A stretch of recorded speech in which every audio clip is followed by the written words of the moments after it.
$50 million reduced to ashes was the ultimate price for a single vicious whisper.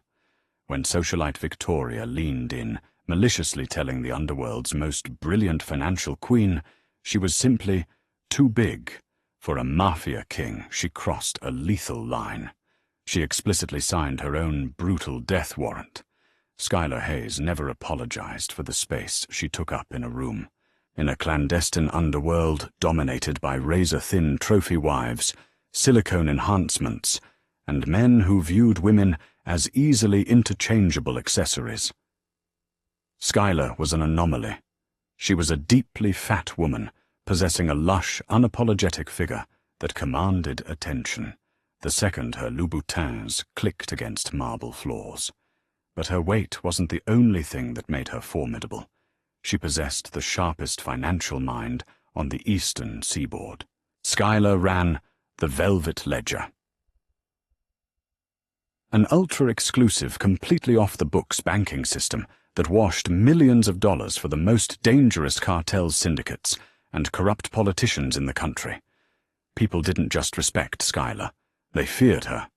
She held the account numbers, the offshore routing codes, and the buried secrets of every powerful man from New York to Miami. Yet despite her terrifying influence, the social politics of the Mafia wives' circle remained agonizingly shallow. Behind their manicured hands, the wives of underbosses and capos would whisper. They sneered at her size, unable to comprehend how a woman who wore a size 22 could wield more power than all of their husbands combined. Lorenzo Costa didn't care about the whispers. As the newly crowned head of the Costa Syndicate, Lorenzo was a man carved from ice and violence. He was devastatingly handsome, possessing dark, calculating eyes that missed absolutely nothing. When his father was assassinated, Lorenzo took control of the family empire with a ruthless efficiency that left the streets painted in blood. But behind the iron fist of his reign was a quiet, consuming obsession. An obsession with Skylar. Their relationship was an unspoken, highly guarded secret. To the outside world, they were strictly business associates. Skylar managed the Costa family's illicit wealth, ensuring that millions in racketeering money came out looking like legitimate real estate investments. But behind the reinforced steel doors of Lorenzo's penthouse, the dynamic shifted entirely. Lorenzo worshipped her. He worshipped the soft curve of her hips, the sharp bite of her intellect, and the way she never flinched when he walked into a room covered in another man's blood. To Lorenzo, Skylar wasn't just beautiful. She was a goddess, sitting on a throne of dirty money. But secrecy breeds opportunists. Enter Victoria Hastings. Victoria was the heir to Hastings' heritage, a global luxury PR and modeling empire that catered to the ultra-rich. She was everything society deemed perfect, tall, statuesque blonde, and devastatingly thin. Victoria was also completely devoid of a moral compass. For years, she had been using her high-fashion import channels to smuggle conflict diamonds and military-grade weaponry for the Volkov Bratva, a fierce rival of the Costa family. Victoria had her eyes set on Lorenzo Costa. In her twisted, arrogant mind, taking Lorenzo as a husband would solidify her as the undisputed queen of the city. She believed a man of Lorenzo's stature required a woman who looked like her on his arm, a beautiful, fragile-looking bird, to offset his violent nature. She viewed Skylar as nothing more than an oversized bookkeeper, a glorified secretary whom Lorenzo tolerated solely out of financial necessity. The tension had been brewing for months. Victoria made it a point to undermine Skylar at every high society gala charity auction and underground casino opening. She would offer passive-aggressive comments about Skylar's diet, accidentally spill champagne on Skylar's custom-made dresses, and loudly wonder why Lorenzo didn't hire a more presentable face for his front companies. Skylar, a woman who regularly negotiated truces between warring cartels, usually let the petty insults slide off her back like water. She knew her worth.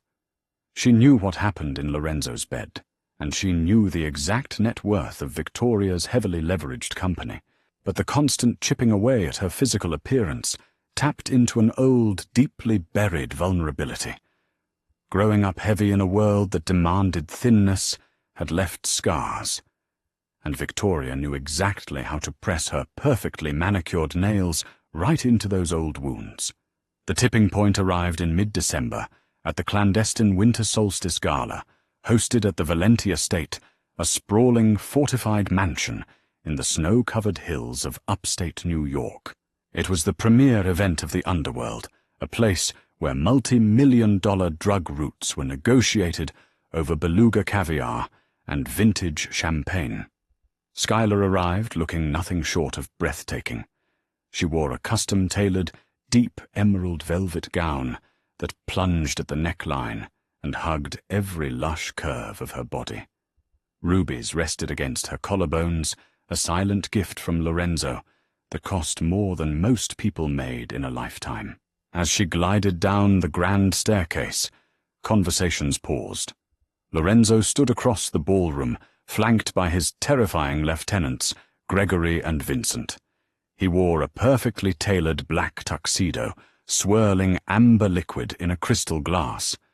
When his eyes locked onto Schuyler, the temperature in the room seemed to drop. The possessive dark hunger in his gaze was unmistakable to anyone paying close attention. But Victoria Hastings wasn't paying attention to Lorenzo's eyes. She was only paying attention to her own bruised ego. Victoria had spent the entire evening trying to corner Lorenzo, leveraging her European fashion contacts to propose a mutually beneficial partnership. Lorenzo had dismissed her with barely a glance, his attention perpetually drifting back to the emerald-clad woman holding court near the high-stakes baccarat tables. Humiliated and fueled by an expensive cocktail of cocaine and arrogance, Victoria decided that if she couldn't win Lorenzo's attention with business, she would systematically destroy the woman holding it. Around midnight, Schuyler excused herself to the estate's sprawling East Wing powder room to reapply her lipstick. The room was a lavish display of gold leaf mirrors and rose-colored marble. As Schuyler leaned over the sink, blotting a deep crimson color onto her lips, the heavy oak door clicked shut and locked. Victoria stood leaning against the doorframe, a venomous, triumphant smile playing on her lips. She looked like a runway model, wrapped in silver sequins, but her eyes held the malice of a starving predator. "You look exhausted, Penny," Victoria purred, stepping further into the room. She deliberately looked Schuyler up and down, her gaze lingering on the swell of Schuyler's stomach and the curve of her thighs beneath the velvet. "Carrying all that weight around, all night. It must be terrible for your joints." Schuyler didn't flinch. She capped her lipstick, slipped it into her clutch, and met Victoria's gaze through the reflection of the mirror. "Victoria, if you're looking for another line of credit to float your failing winter collection, my office hours are Monday through Friday. Right now, you're interrupting my evening." Victoria's smile tightened, her perfectly contoured cheeks flushing with sudden anger. "Your office, please. Don't act like you're anything more than a glorified accountant who eats her feelings. Do you honestly think anyone here respects you? Do you think Lorenzo respects you?" Schuyler turned around, slowly crossing her arms over her chest. "I think Lorenzo respects the $80 million I laundered for him last quarter. Now step out of my way." Victoria didn't move. Instead, she took a step closer, invading Schuyler's personal space. The scent of her expensive floral perfume was nauseatingly strong. "He uses you, Schuyler, because you're smart with numbers. But don't ever confuse utility with desire." Victoria leaned in, her voice dropping to a harsh, jagged whisper meant to inflict maximum damage.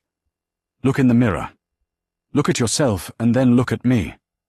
Men like Lorenzo Costa conquer the world. They want a prize on their arm. You You're too big for him. You're too fat to ever be anything more than the dirty little secret he keeps in the basement." Silence suffocated the powder room. For a fraction of a second, the words hit exactly where Victoria intended. A brief flash of pain flickered behind Schuyler's eyes. It was the eternal exhausting cruelty of a world that refused to see her brilliance, because it was too busy judging her circumference. But Schuyler was not a victim. She straightened her spine, her expression morphing into a mask of pure, terrifying authority. "Are you finished?" Schuyler asked, her voice dangerously calm. Before Victoria could fire back another insult, a heavy thud echoed from the adjoining sitting room, the private VIP lounge connected to the powder room. The connecting door, which had been slightly ajar, swung open. Lorenzo Costa stepped out of the shadows. He didn't look angry. He looked completely violently hollow, the kind of emotionless calm that usually preceded a massacre. He had stepped into the adjoining room minutes earlier to take a private call, and he had heard every single word. Victoria gasped, taking a stumbling step backward. Her face drained of all color, the silver sequins of her dress suddenly looking like armor that was far too thin. "Lorenzo Chaim, I didn't know you were in there." Lorenzo didn't look at Victoria. His dark, dangerous eyes went straight to Schuyler. He saw the slight tightening of her jaw, the defensive posture of her shoulders. He saw the woman he loved, the woman who held his empire together, with her bare hands, being reduced to an ugly high school insult by a woman who wasn't worthy to breathe the same air. "Schuyler," Lorenzo's voice was a low, rough rumble. "Wait for me by the cars." Schuyler held his gaze for a long moment. She saw the lethal promise burning in his irises. She didn't argue. She picked up her clutch, walked right past a trembling Victoria without a second glance, and exited the room. Once the door clicked shut behind her, Lorenzo finally turned his attention to the blonde heiress. Victoria tried to force a seductive smile, desperately attempting to salvage the situation. "Lorenzo, darling, you have to understand. I was just giving her some friendly—" Lorenzo closed the distance between them in 2 massive strides. He didn't hit her. He didn't touch her. He simply crowded her into the marble sink, towering over her until she was forced to lean back against the cold mirror, gasping for air. "Hastings Heritage." Lorenzo whispered, his voice dangerously soft. 16 warehouses down by the docks, 2 flagship stores in Manhattan, a global distribution network heavily leveraged by offshore loans from the Volkov family. Victoria's breath hitched. Her eyes widened in absolute terror. How do you— "You think you're untouchable because you're thin?" Lorenzo asked, a dark, mocking smirk twisting his lips.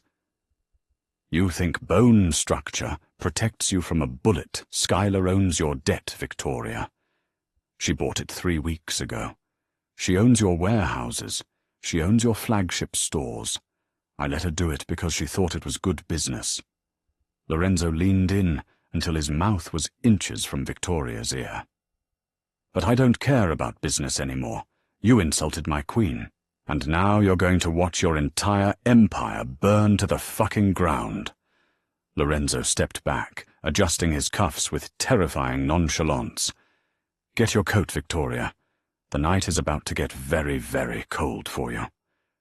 As Lorenzo walked out of the powder room, leaving Victoria sobbing hysterically against the marble sink, a terrifying sequence of events was already being set into motion.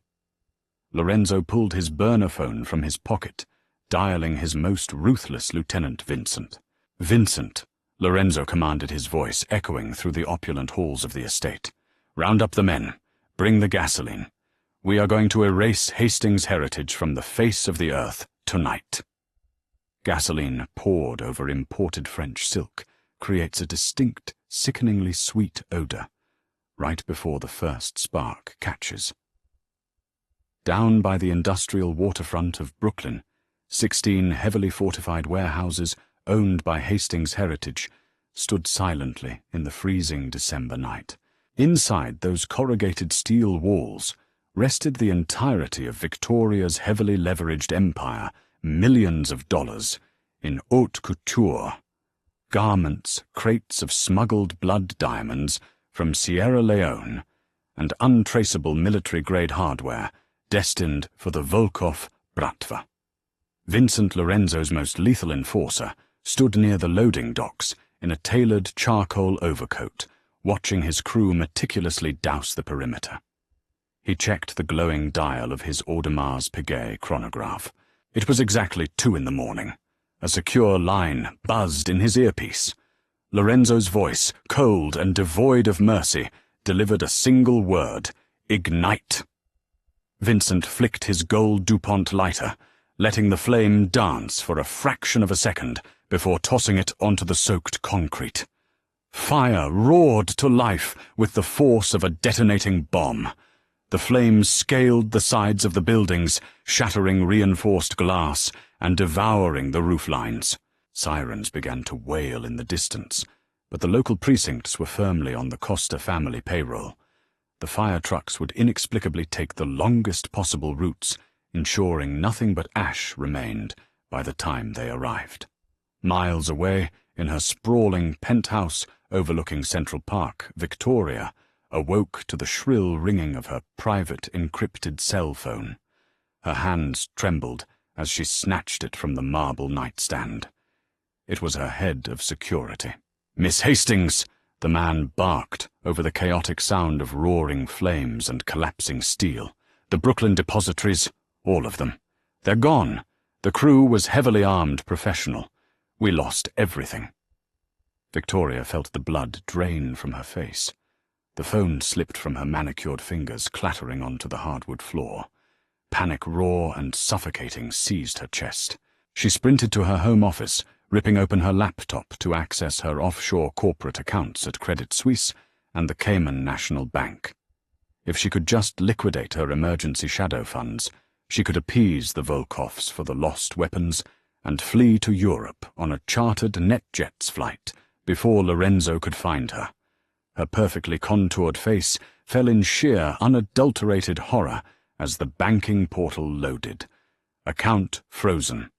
Asset seizure in progress. Contact beneficiary, the Velvet Ledger. "No!" Victoria gasped frantically, slamming her manicured nails against the keyboard. No.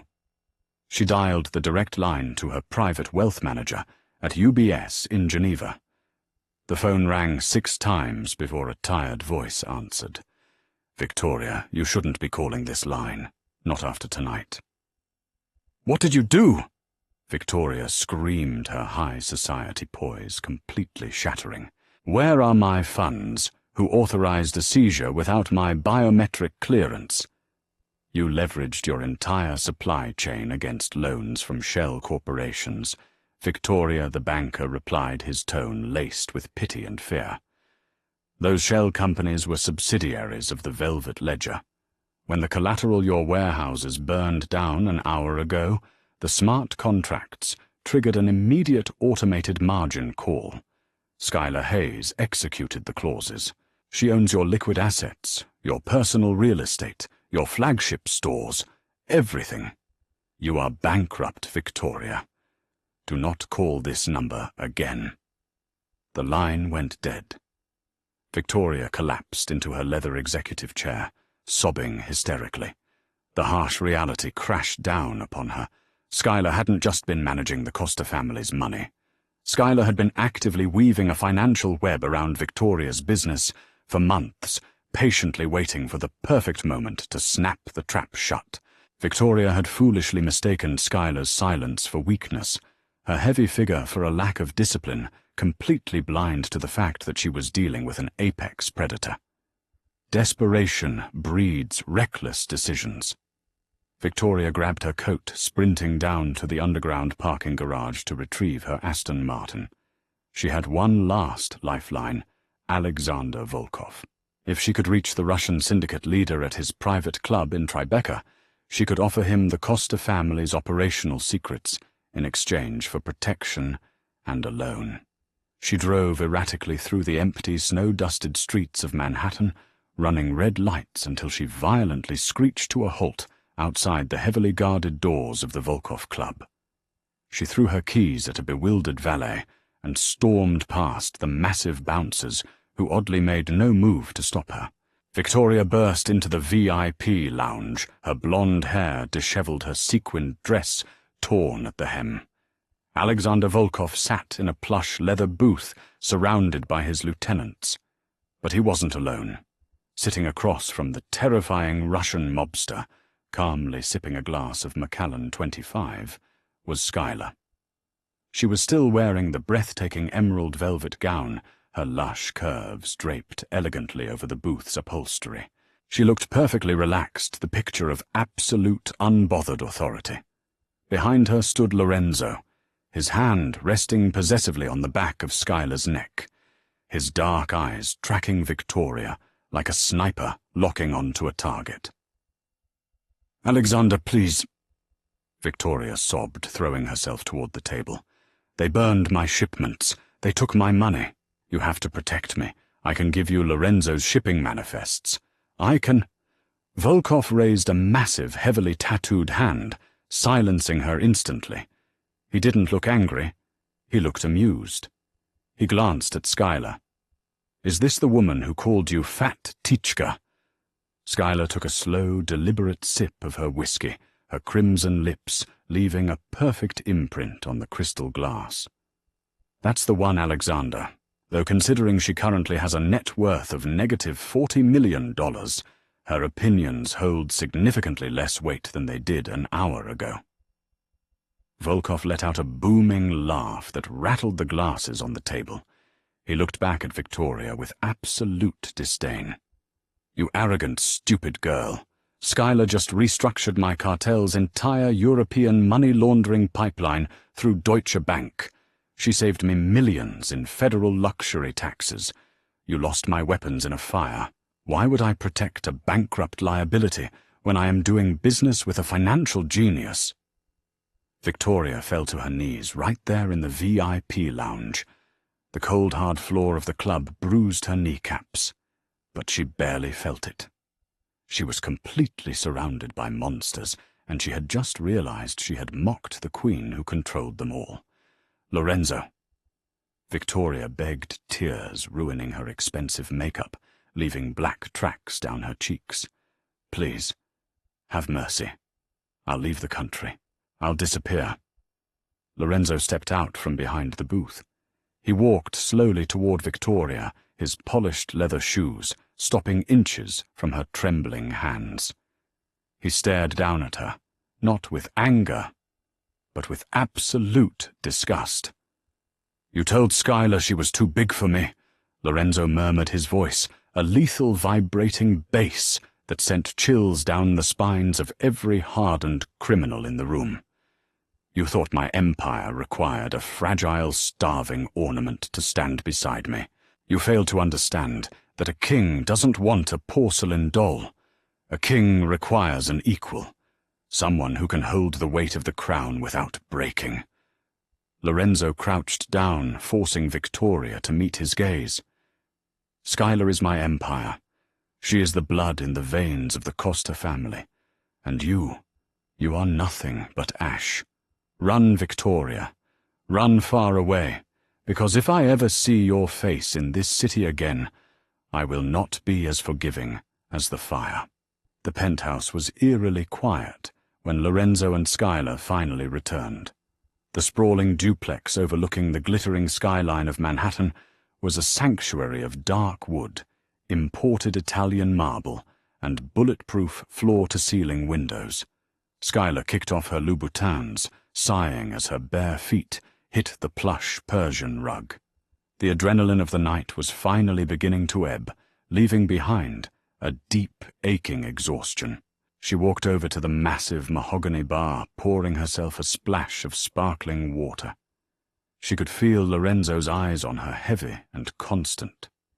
He moved silently across the room, wrapping his large, warm hands around her waist from behind. He pulled her flush against his chest, burying his face in the crook of her neck. He inhaled deeply, breathing in the scent of her expensive vanilla perfume. "You were magnificent tonight," Lorenzo whispered against her skin, his lips pressing a soft kiss just below her jawline.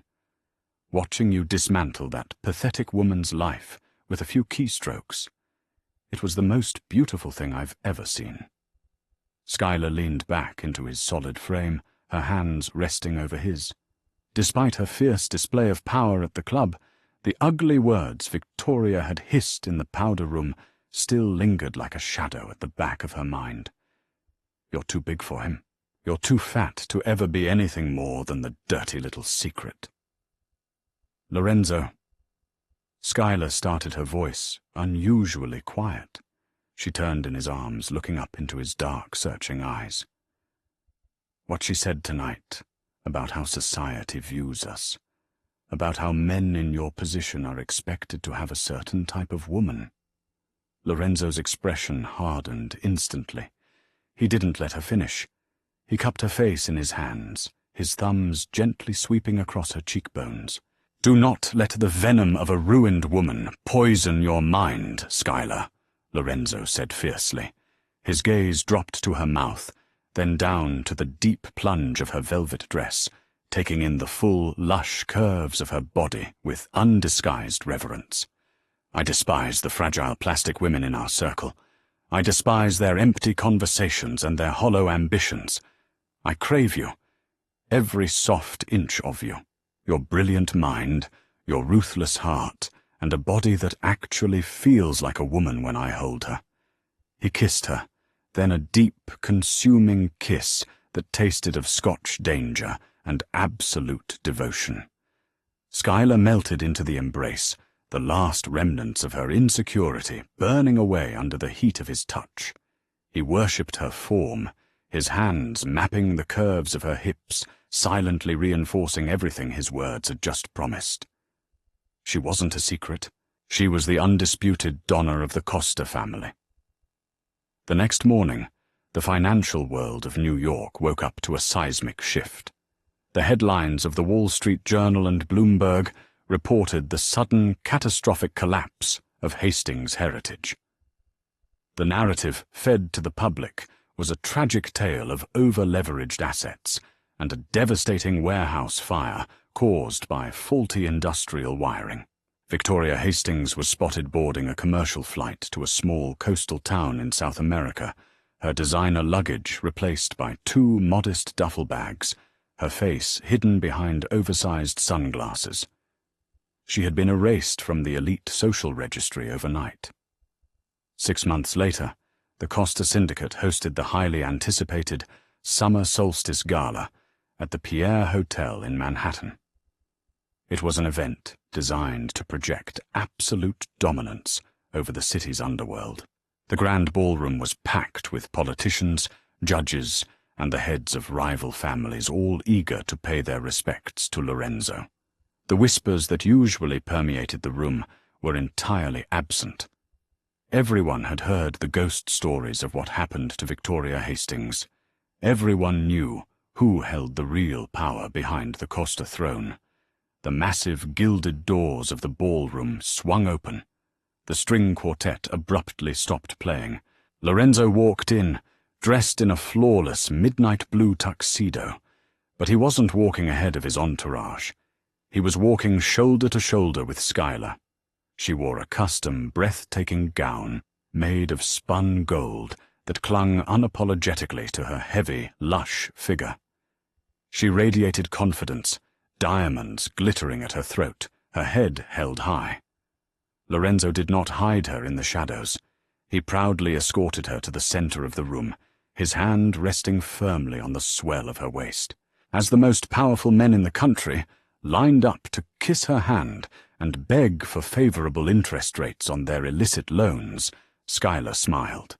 She had built an empire on numbers, washed their blood-stained money, and conquered the man who conquered the city. She took up space, fiercely and unapologetically, proving once and for all that, In a world of ruthless kings, the woman holding the ledger always wears the heaviest crown. Did you love this story of mafia, revenge, high stakes, financial warfare, and unapologetic romance? If you want to hear more, dark, dramatic stories where the brilliant mastermind outsmarts the toxic villains and claims her rightful throne, make sure to hit that like button, share this video with your fellow romance lovers, and don't forget to subscribe and ring the notification bell so you never miss our next thrilling underworld drama. Your support helps us create more amazing stories.